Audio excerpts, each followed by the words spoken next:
성경과 성령, 객관적 확실성과 주관적 확신. 성경의 권위는 그 저자가 하나님이시라는 사실에 있다. 성경에서 우리는 마치 하늘로부터 직접 듣는 것처럼 하나님의 살아있는 음성 자체를 듣는다.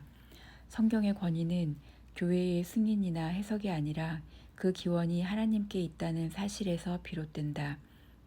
교회가 사도들과 선지자들의 터 위에 세우심을 입었다는 것은 교회가 말씀 위에 섰음을 뜻한다. 에베소서 2장 20절. 교회가 하나님의 말씀을 신앙 고백 형식으로 진술한 명제를 교리라고 한다. 교리가 바로 서야 교회가 바로 선다. 교리가 넘어지면 교회는 넘어진다. 교리는 성경에 의해서 규정된 규범이며 성경은 교리를 규정하는 규범이다. 그러므로 교회의 교리는 말씀보다 앞설 수 없다.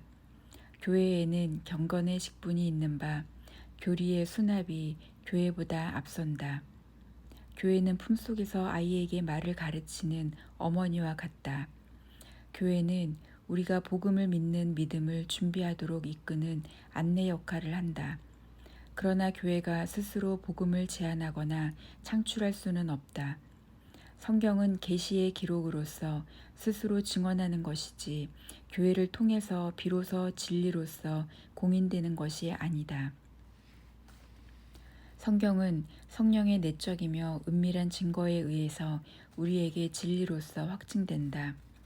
통상 성경에 대한 최고의 증거는 그것 안에서 친히 말씀하시는 하나님의 인격으로부터 유래된다.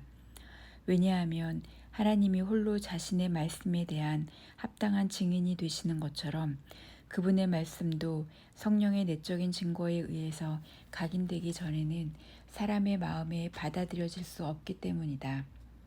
성경의 확실성은 오직 성령의 내적 증거에 의해서 얻어진다. 하나님의 입 그 자체로부터 흘러나온 말씀을 기록한 것이 성경이다. 그러므로 오직 하나님의 영으로 겸손하여 가르칠 만하게 된 독자만이 성경의 진리를 믿음으로 받아들일 수 있다. 성령의 역사로 진리의 빛에 의해서 조명되고 감화된 성도만이 기경된 옥토와 같이 하나님의 말씀을 받아들인다. 성령이 말씀으로 우리 안에 인치시는 믿음 말고는 구원에 이르는 길이 없다. 하나님의 진리는 스스로 존재한다. 그 진리가 이른 비와 늦은 비 그리고 만나와 메추라기와 같이 완성품으로 내린다. 진리는 사람 편에서 만들어지거나 완성되는 것이 아니라 하나님의 말씀 자체로서 이미 절대적으로 객관적으로 존재한다. 그 진리의 말씀이 하나님의 영의 역사로 우리의 심령에 그대로 내리는 것이다. 여호와께서 이르시되 내가 그들과 세운 나의 언약이 이러하니 곧 내 위에 있는 나의 영과 내 입에 둔 나의 말이 이제부터 영원하도록 내 입에서와 내 후손의 입에서와 내 후손의 후손의 입에서 떠나지 아니하리라 하시니라. 여호와의 말씀이니라. 이사야 59장 21절.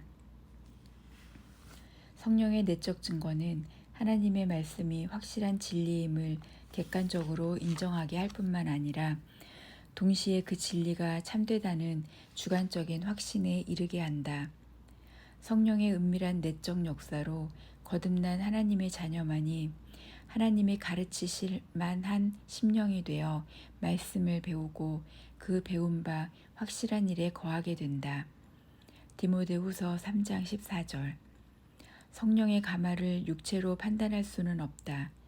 철학적 논리나 체험적 분석을 도구로 하나님의 말씀에 대한 진리를 논변할 수는 없다. 누가 힘을 다하여 애씀으로써 여호와의 도를 1.1핵이라도 확증할 수 있겠는가? 내가 오늘 내게 명령한 이 명령은 내게 어려운 것도 아니요 먼 것도 아니라 하늘에 있는 것이 아니니 내가 이르기를 누가 우리를 위하여 하늘에 올라가 그의 명령을 우리에게로 가지고 와서 우리에게 들려 행하게 하랴 할 것이 아니요 이것이 바다 밖에 있는 것이 아니니 내가 이르기를 누가 우리를 위하여 바다를 건너가서 그의 명령을 우리에게로 가지고 와서 우리에게 들려 행하게 하랴 할 것도 아니라 오직 그 말씀이 내게 매우 가까워서 내 입에 있으며 내 마음에 있은즉 내가 이를 행할 수 있느니라. 신명기 30장 11절에서 14절. 성령으로 감화된 지식, 즉 성령의 감동에 순종하는 지식만이 하나님이 주시는 참 지식이다. 성령의 은밀한 내적 역사로 우리는 하나님의 말씀이 확실한 진리라는 사실과 우리 가운데 살아서 작용하는 생명의 말씀임을 확신하게 된다. 즉 말씀 계시가 진리라는 객관적 확실성과 그것이 우리 가운데 작용함에 대한 주관적 확신을 동시에 갖게 된다. 객관적 진리에 대한 주관적 감화는 곧 구원의 내적 역사와 다르지 않다. 우리가 하나님의 말씀을 구원의 지식, 생명의 지식이라고 부르는 이유가 여기에 있다.